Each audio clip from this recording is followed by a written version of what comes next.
Bulls Nation, after a very strong performance against the Portland Trail Blazers, this game right here against the Sacramento Kings is now a wasted opportunity as we took a very tough loss to them in a very close game.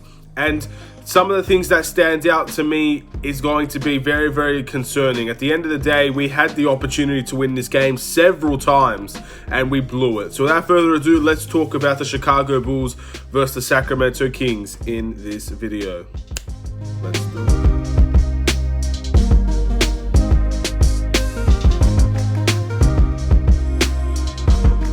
What's up everybody, it's the Aidan Sports Show and welcome back to another video. Today we've got a Chicago Bulls versus Sacramento Kings game reaction. The Chicago Bulls are off of a back-to-back and a very good victory against the Portland Trail Blazers. Faced the Kings tonight and they blew several opportunities to win the game, but there is one sequence in that game I'd really like to talk about because I think I don't care who you are, that is very poor management of the game. But before we get started, please like and subscribe to the Aidan Sports Show YouTube channel. Turn notifications on. We just reached 380 subscribers. Thank you guys very much for that. We're on the road to 400 and then the road to 500. We're going to keep things going. Obviously, the next goal will be 390 and then the big 400. We still have a lot of work to do, but we're going to get there eventually. And with your guys' support, we'll get there sooner than later, I'm sure. This game ended, the Chicago Bulls and the Sacramento Kings ended 128 to 124. The Chicago Bulls fell away after really a very mixed fourth quarter at best. Look, the Bulls, there were times where we were down by 10, there were times we were down by around 8, and we came back every single time. And again, competing in a game like this, yes, we do want to win. Of course, we want to win, but we competed very well against the Sacramento Kings. But we fell away, and we fell away due to poor management of the game, due to poor shot selection in the fourth quarter, due to poor shot selection overall for the Chicago Bulls. And we couldn't stop them in their offensive game. Now, some of the things that I have to say, there's so many players that needs to step up in the Chicago Bulls. It's as simple as that. There are so many players that need to step up for the Chicago Bulls. If we're going to be a team that wants to beat teams like the Sacramento Kings consistently on a nightly basis and beat good teams as well, we cannot leave it down to two of our players to get the bulk of the scoring and everybody else kind of falls to the wayside. No one else steps up. We need three or four guys to get into 15 point games. Like the game against the Portland Trail Blazers, every single player got around 14 points and higher, except for Daniel Gafford. Maybe Thaddeus Young had 10 points. The Sacramento Kings game, we allowed Kobe White and Zach LaVine, once again, the Zach and Kobe show. We allowed them to do their thing. But who was the guy to step up? And honestly, I'm going to give a huge shout out to one individual when I go to individual performers. But before we go any further, I do want to talk about Zach LaVine for a little bit. Now, Zach LaVine had a great night. 36 points, 7 assists, 3 rebounds. Zach LaVine, his shot wasn't necessarily falling the whole time, but he was very efficient.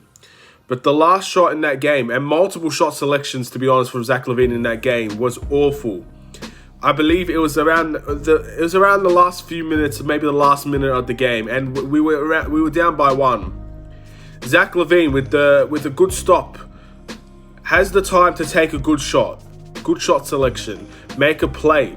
Instead of doing that, he takes a 3 very early into the shot clock, bricks the 3, and the Kings go out, and I think they get a 4-point play after that. That is poor management of a game. And Zach LaVine, if he wants to be that franchise player, if he wants to be the player to take the next step and get us wins, he needs to learn how to manage those games better. That was a perfect example of how to screw a game up by Zach LaVine. And there are other players that need to step up as well, but something that simply I can't ignore is what Zach LaVine did.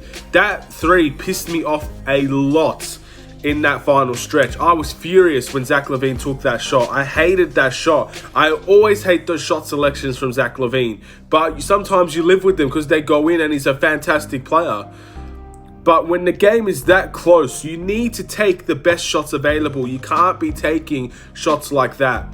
And I think Zach LaVine, people are going off on Zach LaVine on social media, and rightfully so. That is not something that should be acceptable at a top team. It is what it is. I'm not going to complain too much further. Again, he's our best player. Jason Tatum gets away with things like this on a constant basis for the Boston Celtics. He always takes those times of shots because they go in for Jason Tatum. And for Zach LaVine, if it goes in, no one's complaining. But when it doesn't go in, we're complaining because Zach LaVine needs to manage that game better.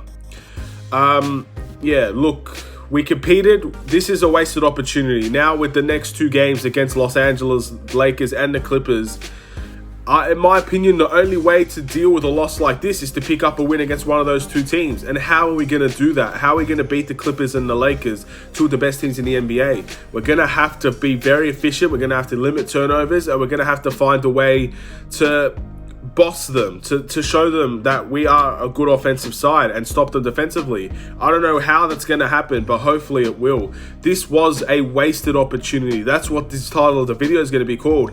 A wasted opportunity against the Sacramento Kings because we've blown a win that we should be getting if we're going to be that competitive team. We could have easily been above 500.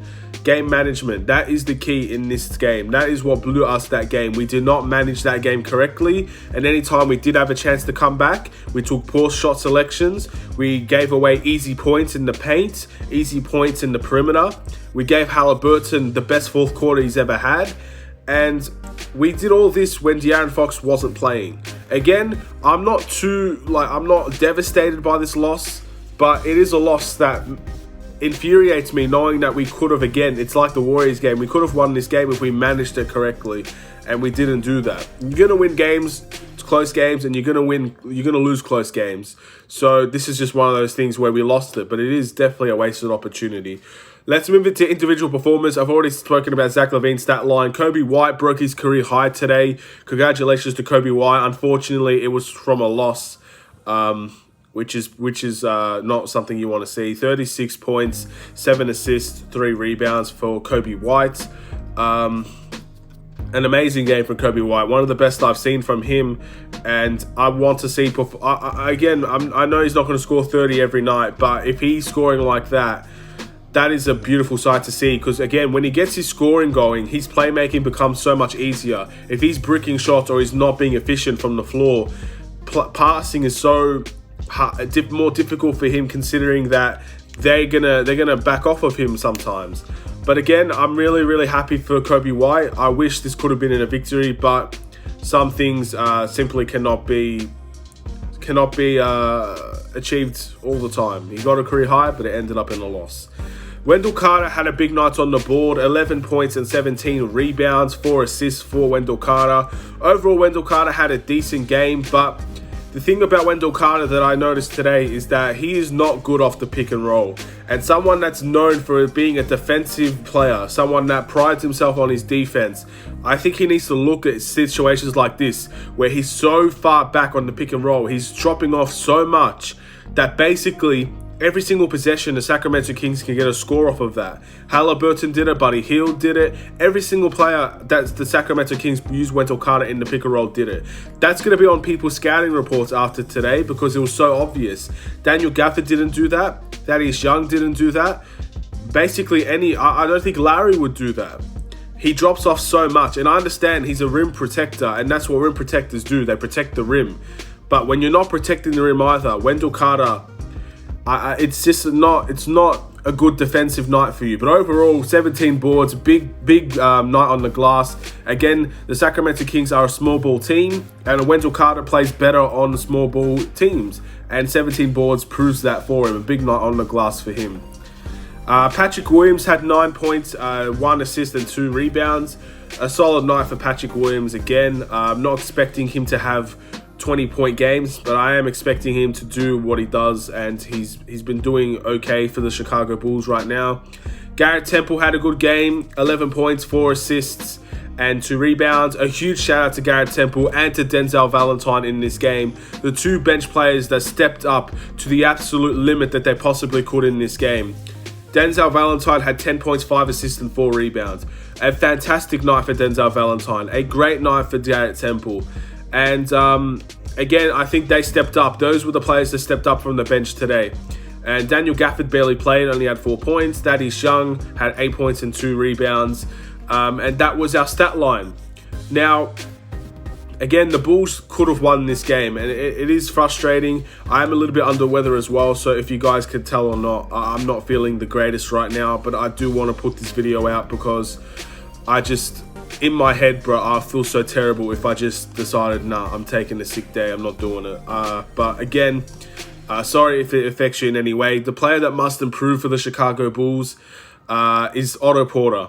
And I know what you're going to say, it should be Wendell. Wendell had a lot of issues in that game defensively, but Otto Porter only getting 3 points and 6 rebounds and 3 assists. Otto Porter is someone that's supposed to be basically our third option on that team.